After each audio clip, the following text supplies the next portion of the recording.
Bueno, muy buenas tardes, compañeros. Vamos a iniciar con la clase del día de hoy. Vamos a terminar lo que había quedado pendiente de la clase de ayer, del martes, perdón, en relación a las teorías en las cuales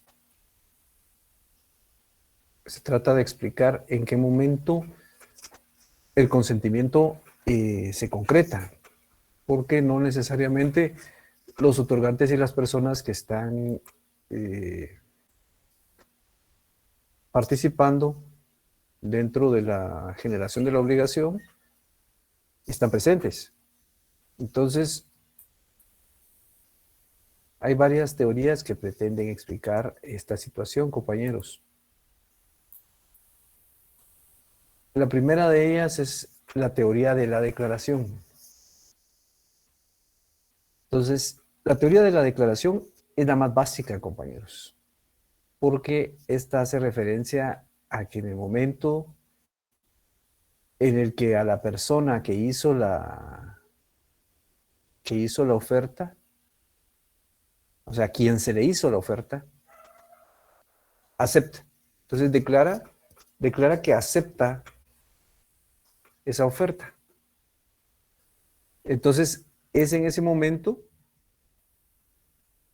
donde el consentimiento se perfecciona, de conformidad con esta teoría, con la teoría de la declaración. El consentimiento nace en el momento en que la persona a quien se le hizo la oferta la acepta. Entonces, si nosotros la vemos, tiene conceptos muy básicos, ¿verdad, compañeros? Como que solo un momento que, bueno, mire, le estoy ofreciendo un vehículo, bueno, aceptó comprárselo. Entonces, esa sería la teoría de la declaración, porque declara que acepta la oferta. Luego tenemos la teoría de la emisión o de la expedición. Entonces, aquí no basta con que solo la persona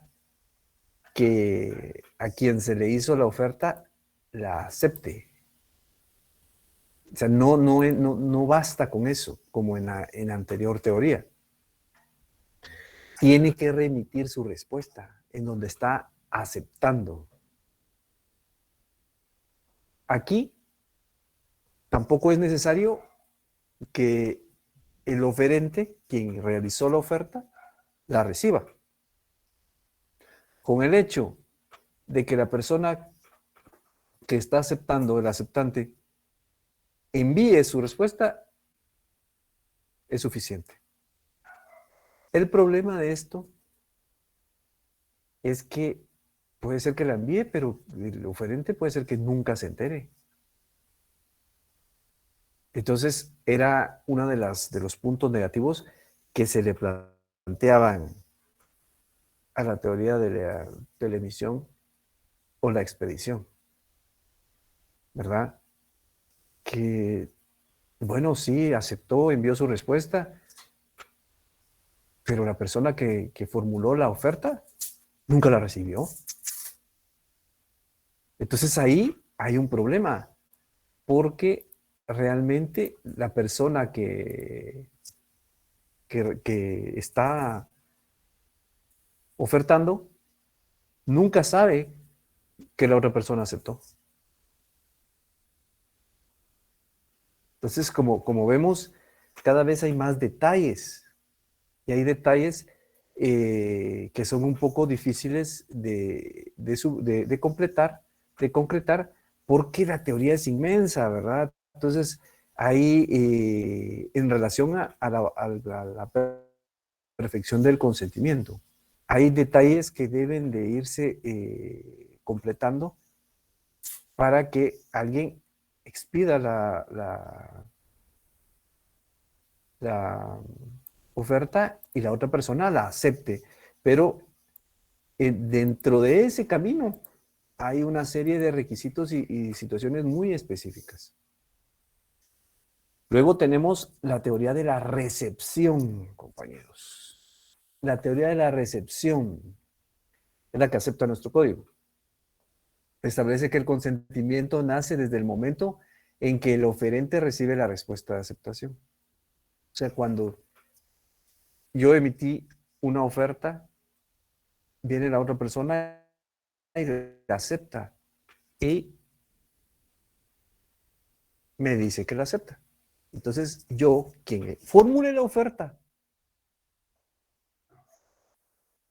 quien formuló la oferta, es quien recibe esa respuesta. Digo, bueno, yo oferté mi vehículo a un precio especial y esta persona me dijo que sí aceptaba, pero yo ya lo sé como oferente. Entonces, aquí vemos que el oferente recibe la respuesta. Veamos el artículo 1523, por favor, compañeros de nuestro Código Civil. El consentimiento es algo bien especial, compañeros, entonces, como es un elemento esencial, ¿verdad? Entonces, que tiene que aparecer dentro de cada uno de los contratos que existan. Por eso es que se hace tanto énfasis en este tipo de elementos. Artículo 1523. Cuando la oferta se haga a persona ausente, el contrato se forma en el momento en que el proponente reciba la contestación de aquella dentro del plazo de la oferta. Si la oferta se hiciere sin fijación de plazo,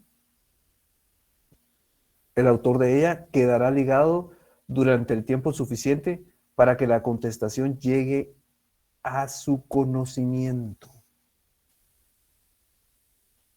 Entonces, vemos, compañeros, que es interesante cómo en cada una de las teorías se va agregando una serie de requisitos y de situaciones que van incorporando, que se van incorporando para hacer más completa la perfección del consentimiento. Veamos ahora la última teoría, compañeros. La teoría del consentimiento o de la cognición. Entonces, el consentimiento nace desde el momento en que el oferente se entera de la respuesta de la aceptación. O sea, no basta con que se envíe, no basta con que la reciba. Tiene que enterarse. Tiene que saber que la persona, que el aceptante dice, sí, yo acepto la oferta. Entonces, allí podemos nosotros establecer ya con más detenimiento, de una manera más concreta, cómo se perfecciona el consentimiento, ¿verdad? Aquí no solo basta con que yo acepte, con que la envíe, con que el oferente la reciba, sino que se entere de que está aceptando. Veamos el artículo 1857, por favor, compañeros, de nuestro Código Civil. Artículo 1857. Esto es de un contrato en específico, compañeros. El donatario puede aceptar en el momento de la donación o en acto separado. Si aceptare con posterioridad, para que el contrato quede perfecto, debe notificarse la aceptación al donante en forma auténtica. Como podemos ver, ya la tiene que recibir la respuesta. ¿A qué se refiere? ¿Por qué hablamos del contrato de donación aquí, compañeros? Platicamos del contrato de donación porque el contrato de donación es un regalo, es un obsequio, el que se formula. O sea, hay una persona que va a entregar algo a otra persona. Yo, por ejemplo, puedo donarle mi casa a mi papá. Entonces ahí es una donación, es un regalo, realmente solo yo tengo obligaciones, él tiene solo derechos. Pero allí, compañeros, realmente se aplica concretamente lo de la oferta y la aceptación, porque yo le estoy otorgando un bien y en determinado momento él me puede decir, bueno, yo no lo acepto. No acepto la donación, no acepto ese bien. Por eso es que la ley en relación a ese contrato es explícita. El donatario, que es la persona a quien en este caso sería el aceptante, puede aceptar en el momento de la donación o en acto separado. Pero uno de los requisitos esenciales es que lo acepte.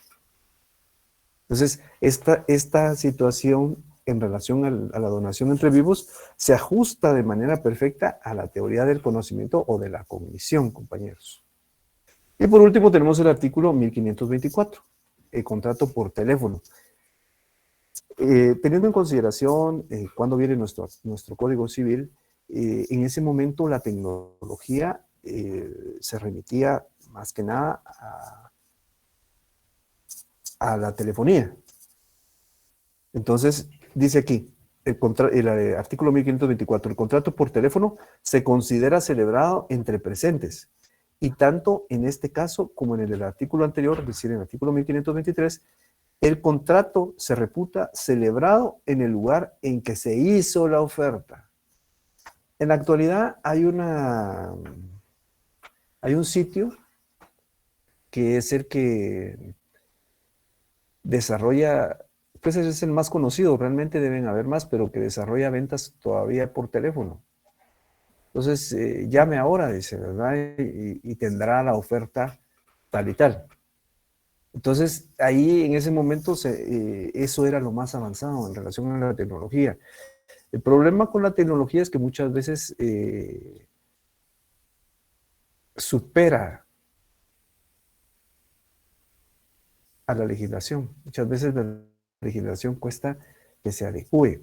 Ya les ponía yo el ejemplo en la clase anterior de los productos que se ofrecen a través de Internet, donde uno debe de aceptar. Entonces ahí es otra forma en la cual se perfecciona el consentimiento, compañeros, porque la oferta está ahí. Falta que se acepte. Entonces, de esa manera nosotros podemos ver cómo se perfecciona el consentimiento, compañeros, cuando los oferentes o los contratantes no están frente a frente, tienen su domicilio distante. Entonces, estas son formas de explicarlo. ¿Alguna duda de esto, compañeros? ¿Alguna observación? Realmente esto es un poco más concreto, porque alguien propone algo y la otra persona lo acepta. ¿Cómo es que lo va a aceptar? De eso es lo que se tratan estas teorías, tratando de explicar esa situación. Voy a ver la compañera Sonia Elizabeth López Torres. Sí, licenciada, buenas noches. Yo tenía una Buenas duda. noches. Usted hablaba acerca de la donación, digamos, entre padre e hijos, pero donación entre vivos, entre esposos, ¿sí es legal o es igual como la compraventa? No, no es igual que la compraventa. Entonces, ahí sí puede existir en determinado momento una donación. Realmente, si nos vamos al artículo 1792, me parece que era, ese artículo era únicamente, sí, 1792, es en la compra-venta. Dice, el marido no puede comprar de su mujer ni esta de aquel, aunque haya separación de bienes. No quedan incluidas en la prohibición las adjudicaciones en pago entre cónyuges por razón de la liquidación de la sociedad conyugal. Entonces, esta situación en relación a la compraventa de bienes entre cónyuges únicamente se da en este tipo de transferencia de dominio, que es el contrato de compraventa, compañeros. Entonces, no sé si respondo su pregunta, compañera, porque nos vamos directamente a la ley, ¿verdad? Claro, y digamos, licenciado, si en un caso pasara que ya existe una compraventa entre esposos, pero como no se dieron cuenta, hicieron esa compraventa y luego, luego hicieron otra compraventa, otras dos compraventas más, por poner un ejemplo, ¿estas Ujú. compraventas tienen validez o no? Fíjese que lo que sucede es que a menos que se impugne la primera, pero lo que pasa es que ahí ya hay hay terceros que adquirieron de buena fe. Entonces, declararla nula, el juez tendría que tomar en consideración también a las personas que adquirieron posteriormente, o por lo menos a la última persona, quien es propietario, porque en este caso ya no tiene la propiedad del bien. Lo tuvo, pero ya no la tiene. Entonces, a menos que la persona solicite daños y perjuicios, porque la cosa, el objeto, la realidad material de la obligación ya no está en poder de la persona a quien se le está señalando de que de una manera anómala eh, adquirió la propiedad. Lo que sí se podría es que si en determinado momento eh, no hay un tercero todavía involucrado, pues alguien pudiera en determinado momento solicitar Anulación. que se declare nulo el contrato. Pero en este caso, solo que fuera un tercero, porque las dos partes están de acuerdo, ¿verdad? Tanto el esposo como la esposa. El problema es que existe este señalamiento en la legislación. Sí, pues, y ahí sería entonces ya otro juicio por daños y perjuicios. Por daños y perjuicios, se le deduciría daños y perjuicios.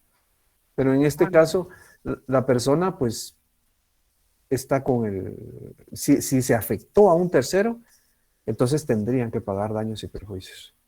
Porque claro. esa transferencia de dominio lo afectó a él. Sí, y ahí el abogado no tiene nada que ver, licenciado, porque el abogado no asesoró bien, digámoslo así, porque Mire, no comentaron eso. lo que sucede es que el notario ahí tendría que haber visto esto. El notario no tendría por qué haber faccionado el contrato, ¿verdad? No tendría por qué haberlo elaborado, porque sí hay un impedimento. Entonces eso es Claro. complicado, ¿ah? Aunque si ya después lo llevan para su inscripción, es difícil establecerlo porque no dice exactamente, ¿verdad? Y si no hay copias de los DPIs ni copia de las certificaciones de partida de nacimiento, entonces es un poco complicado establecer con quién está casado. Sí, pues. Entonces, en teoría no tendrían por qué haberlo elaborado. Ese contrato no tendría por qué haberse elaborado porque hay un impedimento. Es Muy bien. interesante porque, Sí. Sí, a mí se me porque quiera ocurrió que no. ahorita pues, la pregunta, si hay, digamos, si se hace una compraventa entre esposos y se hace entre el registro de la propiedad y luego pues se vende, digamos, por ejemplo, el esposo le vende a la señora, se me Ujú. ocurre ahorita, le vendió a la señora es la dueña. Viene la señora, le vendió a otra persona y esta persona le vendió a un tercero. ¿Y se pueden seguir registrando las escrituras o esos dos contratos perdían validez y seguía la señora como dueña o el señor, digámoslo así, porque se impugna ese contrato? No, fíjese que ahí habría que impugnarlos todos, ¿ya? Pero lo que pasa es Entonces que el como dueño ellos ya sería no, siempre el señor. pero no, lo que sucede es que él ya no tiene la propiedad. Sí, pues. Entonces, ellos ya no tienen la propiedad. Entonces, eh, el juez deberá analizar de qué manera puede entonces cumplirse con esa situación, cómo puede eh, pagársele a la otra persona, cómo puede resarcirle, ¿verdad? Y eso sería a través de daños y perjuicios, por una Ah, situación como esas. muy bien. Muchas gracias, ¿Cómo no, licenciada. compañera? A la orden. Entonces, miren, compañeros, vamos a continuar con el siguiente tema. Ya habíamos abordado los elementos esenciales, esenciales comunes del contrato. Vimos ya un poco más, a más detenimiento, lo que era la capacidad y el consentimiento. Pero en anteriores clases hubieron algunos compañeros que me preguntaban y me comentaban, mire, pero si alguno de estos elementos tiene un vicio, pues, ¿qué es lo que, o pasa alguna situación? Bueno, pues ahí puede declararse la nulidad. Pero ¿cuáles son estas situaciones que afectan precisamente, en específico, al tema del consentimiento? Porque el consentimiento es de los elementos esenciales comunes. Todos son de suma importancia: la capacidad, el consentimiento y el objeto. Pero este en especial reviste de una característica muy especial, el consentimiento. Y es que aquí es donde se traslada la voluntad, compañeros, a través del consentimiento. El consentimiento es el enlace de las voluntades, que las voluntades llegan a un acuerdo para poder generar una obligación, o modificarla o extinguirla. Pero es muy importante porque la voluntad es esencial, compañeros. Por eso es que existe la autonomía de la voluntad. Es autónoma, ¿verdad? Supuestamente no debe de haber nada que la afecte, nada que en determinado momento perjudique a la voluntad. Veamos, compañeros. El consentimiento debe llenar varios requisitos. Primero, se debe exteriorizar. ¿Y cómo se va a exteriorizar? A través de un contrato, ya sea de manera escrita o de manera oral. Hay contratos orales, pero si no pasan de 300 quetzales, si la cuantía no es mayor de 300 quetzales, entonces se hará de manera escrita. En lo personal creo que son mejores los contratos por escrito, porque lo que pasa es que comprobar la existencia de un contrato oral es muy complicado. Entonces, lo primero es que debe exteriorizarse. Y aquí les consignaba yo en la presentación que no cabe el consentimiento subjetivo. O sea, no es lo que yo piense o como yo lo interprete. Tiene que ser objetivo, indistintamente de lo que cada uno de los otorgantes piense. Los otorgantes llegan a un acuerdo.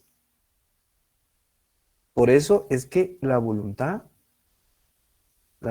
ambas voluntades llegan a un solo camino, un camino en común. Puede ser verbal, puede ser escrito, como les decía, o puede ser tácito, ¿verdad? Mediante hechos que hagan pensar en el consentimiento de una manera indubitable. Pero realmente ya vimos que el consentimiento o la voluntad tácita también trae algunos problemitas, ¿verdad, compañeros? Entonces, en lo personal, yo no quiere decir que eso sea exactamente así, pero yo en lo personal considero que debe ser un poco, es mejor que sea más concreto, que se exprese totalmente. Entonces, ese es uno de los requisitos. El siguiente, tiene que declararse de forma libre y consciente. Esto es muy, muy importante, compañeros. O sea, no debe haber ningún tipo de presión. Es que a eso es a lo que vamos con esto. El consentimiento debe ser sin presiones, por eso es que existe la autonomía de la voluntad. No debe haber ningún vicio, no debe haber ninguna situación que en determinado momento produzca algún problema o genere algún obstáculo para que la voluntad pueda expresarse o generarse de manera libre, ¿verdad? Entonces, debe haber una coincidencia, deben coincidir la voluntad real, o sea, lo que yo quiero, con lo que estoy expresando, con una voluntad declarada. Porque si esa coincidencia no existe, Entonces van a haber problemas, compañeros, porque realmente yo quiero comprar un carro y quiero comprar el carro A, pero resulta que cuando lo expreso es el carro B. Entonces ahí no hay una coincidencia. Entonces, lo que yo quiero, así debo de expresarlo mediante el consentimiento, ¿verdad? Eso es lo que trae el consentimiento dentro de sí, ¿verdad? Esa coincidencia entre la voluntad real y la voluntad que se declara. Si falta en el consentimiento uno de estos requisitos, o sea, no está exteriorizada y máxime si no se declara de manera libre o consciente, entonces podemos establecer que hay un vicio, ¿verdad? Dentro del consentimiento. ¿Hay algún tipo de problema para que el consentimiento pueda constituirse de manera concreta y libre por sobre todo? Si eso no pasa, entonces la ley dice, mire, el consentimiento tiene un vicio, se encuentra viciado. Va a haber un problema. Entonces, en nuestra ley se señalan los vicios del consentimiento. Pero ¿cuáles son los vicios del consentimiento, compañeros? Los vicios del consentimiento son el dolo, la violencia y el error.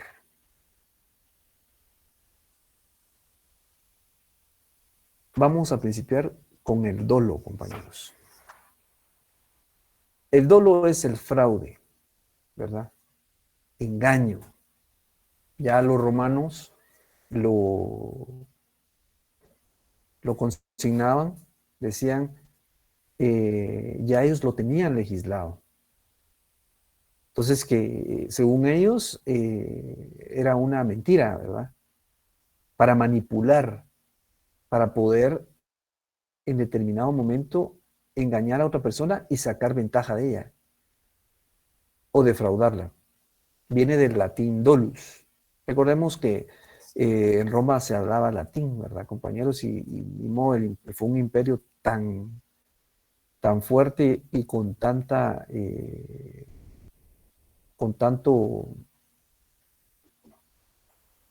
realmente a nivel histórico ha abarcado muchas ramas, muchos espacios. Entonces ha tenido mucho peso dentro de muchas ramas que se fueron evolucionando, y una de ellas es la rama legislativa, la rama legal. Entonces en ese tiempo se hablaba latín y precisamente por eso es que llegan a nosotros palabras jurídicas en latín, por la tremenda influencia que Roma ha tenido precisamente en el área legal, en otras áreas, pero a nosotros lo que nos atañe es el área legal, y realmente ahí ha habido una influencia muy fuerte por parte de Roma. Entonces, pero ya vemos que desde ahí ellos ya establecían, ya veían lo que era el dolo. El Código de Napoleón, que es el Código Civil francés, dice que el dolo es causa de nulidad de la convención. Convención es el contrato. Entonces, también para los franceses el dolo, el hecho de que engañen a una persona para poder obtener en determinado momento algún resultado, para que estén desarrollando algún tipo de situación que defraude a otra persona a través de un engaño. Entonces eso es el dolo, y ya también el código francés, código civil francés, lo contemplaba. El autor, Puig Peña, decía que el dolo es la maquinación o artificio, ¿verdad? Que una de las partes puede imponer para arrancar a otra su consentimiento. Es decir, trata de engañar a una persona, porque eso realmente eso es el dolo, compañeros. Fraudulentamente, ¿verdad? Se procura obtener el consentimiento de una persona, engañándolo, para que pueda comparecer a un contrato y generar algún tipo de efecto beneficioso para una de las partes. Hay dos divisiones en relación al dolo, compañeros. Tenemos la primera, que reconoce al dolo inductivo y al dolo incidental. El dolo inductivo es el dolo principal, ¿verdad? Es cuando el engaño recae sobre las partes esenciales del contrato, ¿verdad? Es cuando se hace sobre la esencia del contrato, sobre eso recae. Veamos nuestro artículo 1262, por favor, compañeros. Dice: el dolo de una de las partes y el dolo que proviene de un tercero, sabiéndolo aquella, produce la nulidad si ha sido la causa determinante del negocio jurídico. Entonces, si en determinado momento se le engaña a una persona para que venda su casa, por ejemplo,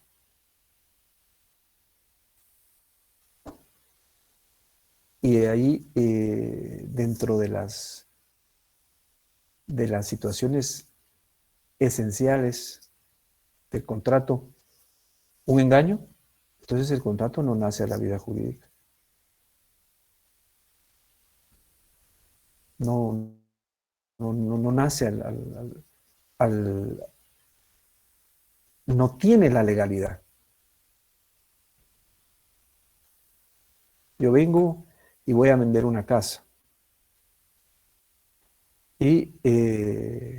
O voy a comprar una casa. Y resulta que la persona me dice: sí, mire, yo soy fulano de tal y yo soy el dueño de esta casa.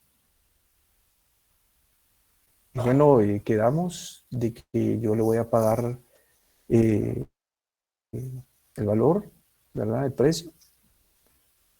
Y resulta que lo pago y él no es el propietario de la casa. Entonces, la casa nunca me la entrega. Me engañó. Y fue sobre una de las circunstancias esenciales del contrato. Entonces ahí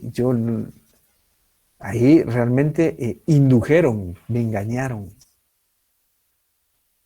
Hubo un dolo inductivo porque es sobre las partes esenciales del contrato. Aparte está el dolo incidental, que se va sobre las partes accesorias. Y el ejemplo que yo les pongo aquí es bastante sencillo, pero nos puede ilustrar bastante bien. El hecho de que se venda una casa, pero me dicen: mire, la casa tiene un patio, o tiene un abrevadero, o tiene una fuente. Y resulta que cuando ya la compré y voy a ver, la casa carece de eso. No tiene patio, o no tiene la fuente. Entonces, pero vemos que la persona que me estaba vendiendo la casa sí es quien dice ser, que la casa sí es propiedad de él. Entonces vemos ahí la diferencia. Uno me engaña sobre las partes esenciales del contrato. Nadie puede vender lo que no es de él. Entonces, eso está contenido dentro de nuestro Código Civil. Entonces, solo con eso, mire, me engañó. Yo invoco el dolo y con eso ya puedo declarar la nulidad. Se inicia la acción de nulidad. Porque entonces a mí me engañaron. Aparte es que me engañen y que me digan, mire, tal vez la casa no es como se dice que es, ¿verdad? Por ponerles un ejemplo. Es sobre una parte, como les decía, accesoria, no es sobre una cuestión tan esencial que deje sin efecto el contrato. También hay otro tipo de división, compañeros. Esta división que les comento es un poco más amplia. Esta que ven es un poquito más detallada, la que voy a exponer a continuación. Esta reconoce el dolo positivo, dolo negativo, dolo simple y dolo doble. El dolo positivo. Aquí tenemos que retrotraernos, compañeros, a cuando vimos las obligaciones positivas y negativas. Obligaciones positivas, compañeros, es cuando se tiene que hacer algo o entregar algo. Y obligaciones negativas es cuando se tiene que dejar de hacer algo. Hay una omisión. Es de no hacer o no entregar. Entonces, derivado de eso, el engaño puede ser sobre una conducta positiva. Yo tenía que hacer algo. Yo tenía que entregar algo. Entonces me engañan para que no lo haga. El dolo negativo es lo contrario. Yo tenía que dejar de hacer algo. Y me engañan, hay un engaño, hay un fraude, un artificio ahí, para que yo lo haga. Aun y cuando la obligación es no hacerlo. Entonces, ese es el dolo positivo y el dolo negativo. El dolo positivo va sobre una obligación positiva. Es el fraude o engaño sobre una obligación positiva. Y el dolo negativo es el fraude o engaño sobre una obligación negativa. Recordemos el concepto de prestación, ¿verdad? Es la actitud de hacer o no hacer, de dar o no dar. Y la actitud de hacer y dar es positiva. La actitud negativa es de no hacer o no dar. Por ejemplo, yo me comprometo, me contratan para pintar una casa. Entonces, esa es una obligación positiva. Tengo que hacer algo, tengo que pintarla. Entonces, de repente, dentro del contrato viene alguien y me dice, fíjese que lo que pasa es que sí, pero no quiero que la pinte, o si la pinta, tal vez dentro de 2 años, o tratándome de engañar para que no pueda yo concretar esa obligación positiva, esa obligación de hacer.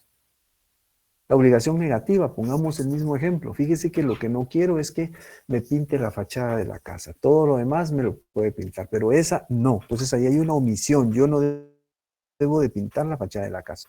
De repente está el engaño o el artificio que provoca que yo pinte la fachada de la casa. Entonces, eso es el dolo negativo, compañeros. Ahora veamos el dolo simple. El dolo simple es cuando el engaño lo ejerce o lo ejecuta solo una de las partes. ¿Verdad?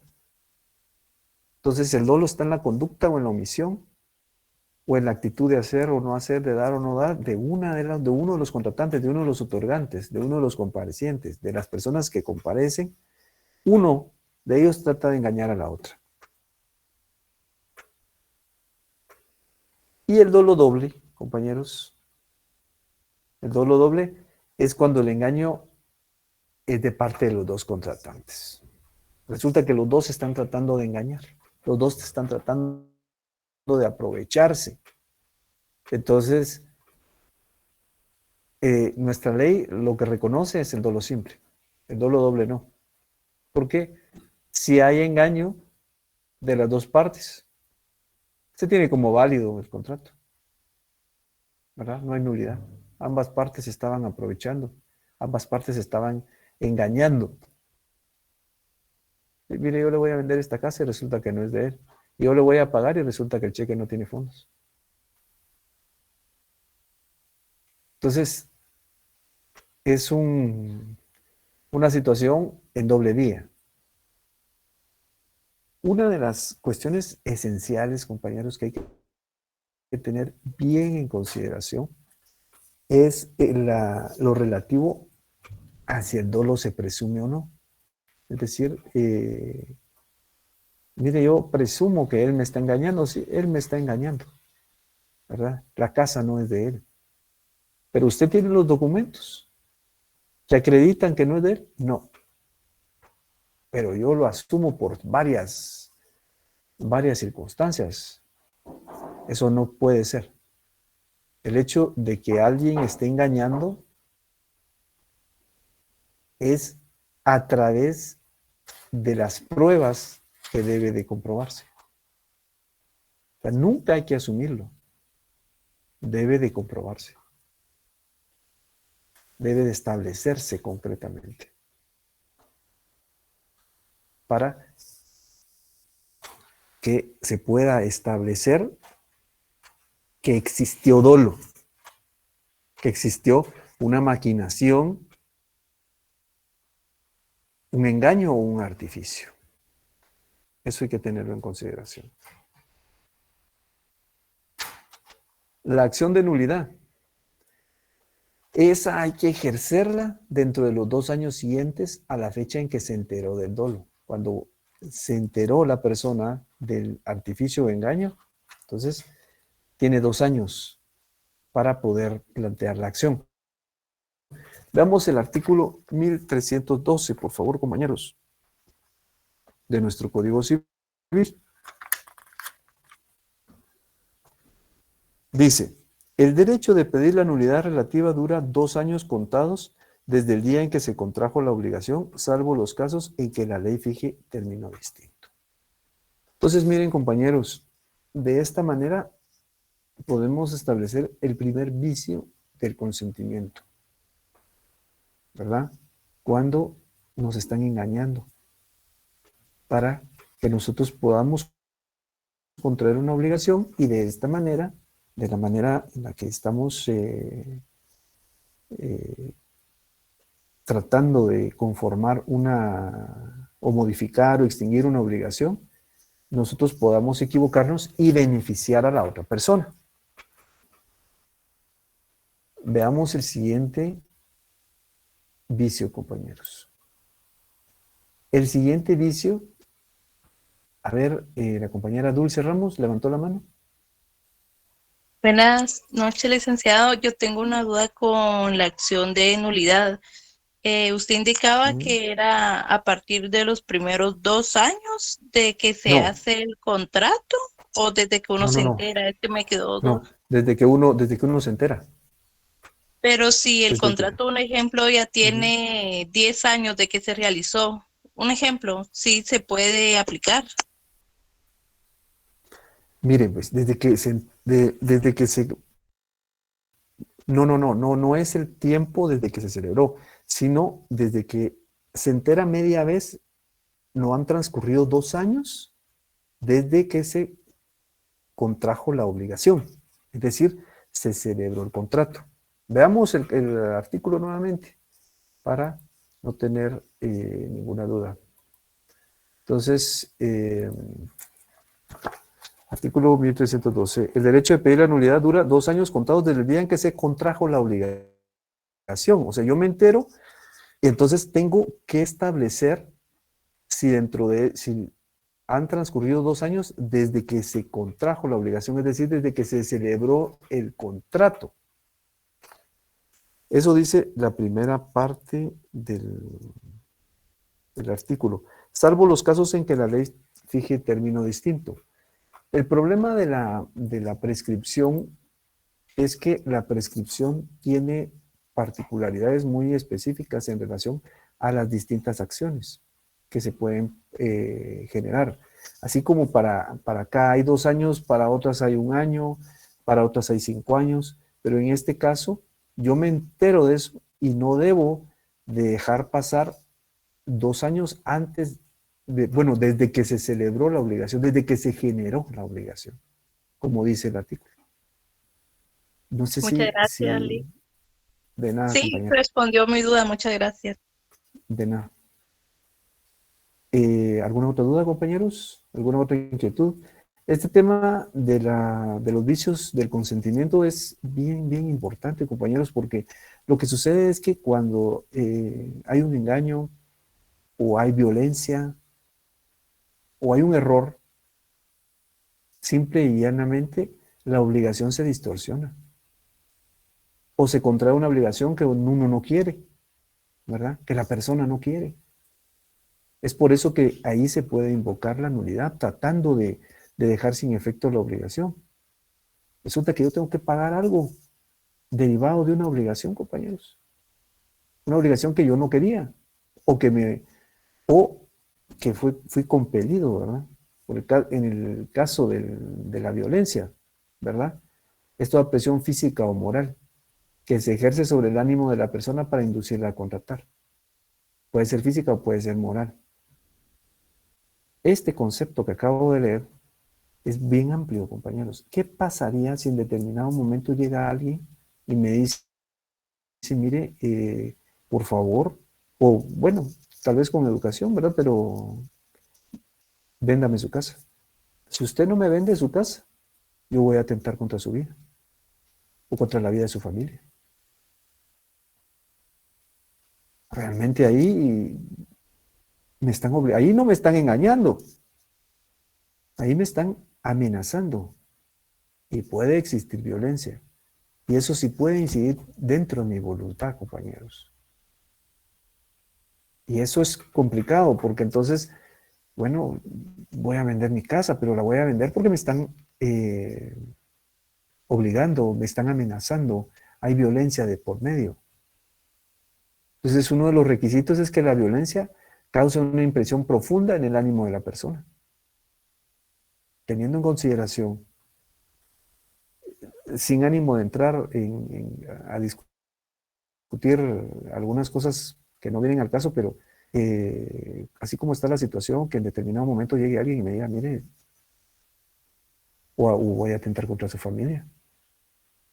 Pues yo realmente ya lo pensaría. Dice uno, bueno, puede pasar algo. Entonces, eso, miren aquí, precisamente un compañero me dice extorsión penal también.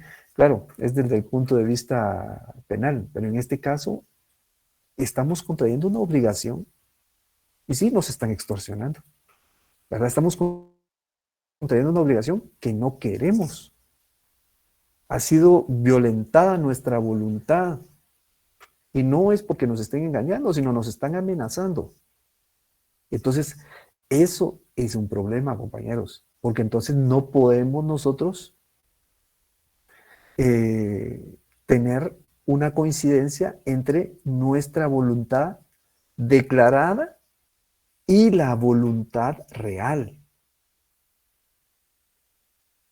Entonces, yo lo que no quiero es vender mi casa, pero ahí la estoy vendiendo.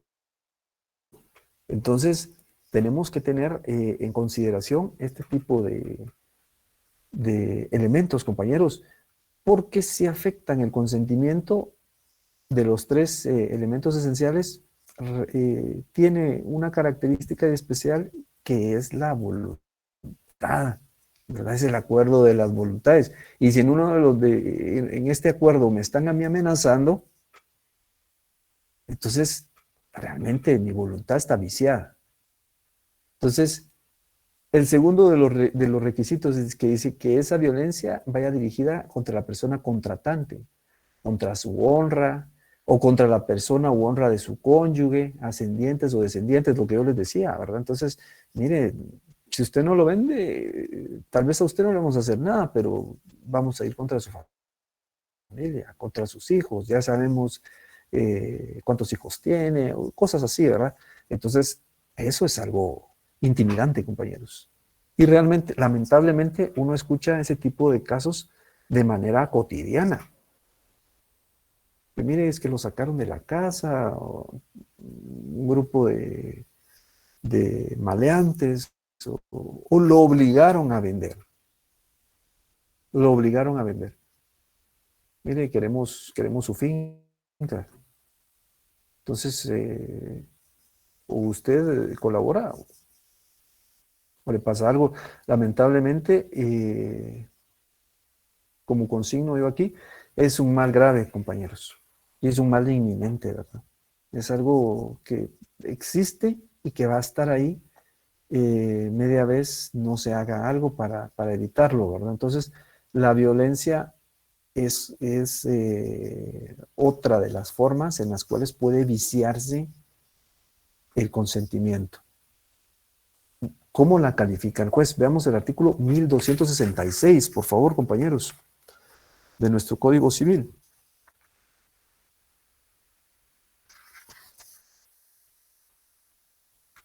(1266) Para calificar la violencia o intimidación debe atenderse a la edad, al sexo, a la condición de la persona y demás circunstancias que pueden influir sobre su gravedad. Entonces, de esa manera, el juez toma en consideración el tema de la violencia. Para poderla calificar, para poder deducir los daños y perjuicios, toma estos requisitos que se consignan dentro del artículo 1266 de nuestro Código Civil. Entonces, de esa manera puede establecer concretamente cómo va él a calcular los daños y perjuicios. Entonces, ¿tienen alguna duda sobre la violencia, compañeros? Creo que esto es un poquito más concreto. Son amenazas, intimidaciones, violencia concretamente, ¿verdad? Muy bien, compañeros. Entonces, el siguiente vicio lo vemos en la próxima clase, porque ya son las 7 de la noche, creo que ustedes tienen otra clase. Pero aquí la compañera Sonia Elizabeth López Torres levantó la mano. Sí, licenciado, solo con una pregunta. Digamos, el dolo simple, ahí sería una promesa de venta, recaería en un dolo simple y ya no se efectúa. Una promesa de venta. Sí. Una promesa de venta podría ser una persona que esté engañando a la otra, ¿verdad? Sí, Sí, ahí podría quedaría ser en un que en dolo algún simple, momento, ¿verdad? pero no necesariamente, porque habría que ver las condiciones en las cuales exactamente se está desarrollando. Porque el hecho de que haya un incumplimiento tiene, tiene sus consecuencias. Y la persona no está engañando para incurrir dentro de esas consecuencias. Entonces, posiblemente, tal vez lo más concreto sea que la persona aduzca que la propiedad es de él y se celebre una promesa. Ok. Y al momento de celebrar el contrato se den cuenta que él no es el propietario, pero probablemente ya obtuvo algún beneficio. Entonces, si en algún momento no se cumple, pues entonces tendrá que imponérsele las condiciones o se le deduzcan los daños y perjuicios que se establezcan dentro de la promesa. Pero más que nada, aquí debe establecerse en qué parte del consentimiento se estableció que existe un engaño. ¿Cómo trató de atentar contra la voluntad de la otra persona, de engañarla? Entonces, no necesariamente, porque puede ser que el incumplimiento de una promesa de venta se dé por diversas circunstancias, no necesariamente porque sea un engaño. Entonces, habría que establecer si realmente es un engaño. Habría que ver las condiciones en las cuales se dio ese incumplimiento para que pueda entonces deducírsele ese, ese vicio, ¿verdad? Invocar ese vicio. Mire, hubo dolo y estas son mis pruebas. Pero solo porque no se cumpla, yo tendría que analizarlo bien para ver por qué razones hubo un incumplimiento. Ok. Muy bien, licenciado, muchas gracias. Tiene mucho que ver entonces, no es nada porque yo le vaya a vender a usted, por ejemplo, una propiedad y resulta que son de mi mamá, pero como yo sé que me la va a heredar, ya le hago promesa de venta a usted y después mi mamá ya no me la Ah, heredó a mí. pero ahí ya hay otra, ahí sí hay un engaño. Ahí ya nosotros establecemos que la propiedad no era de él y que no, pero es que es mi derecho hereditario. Yo estoy sin que todavía se haya declarado como heredero legítimo, ¿verdad? No haya todavía un proceso testamentario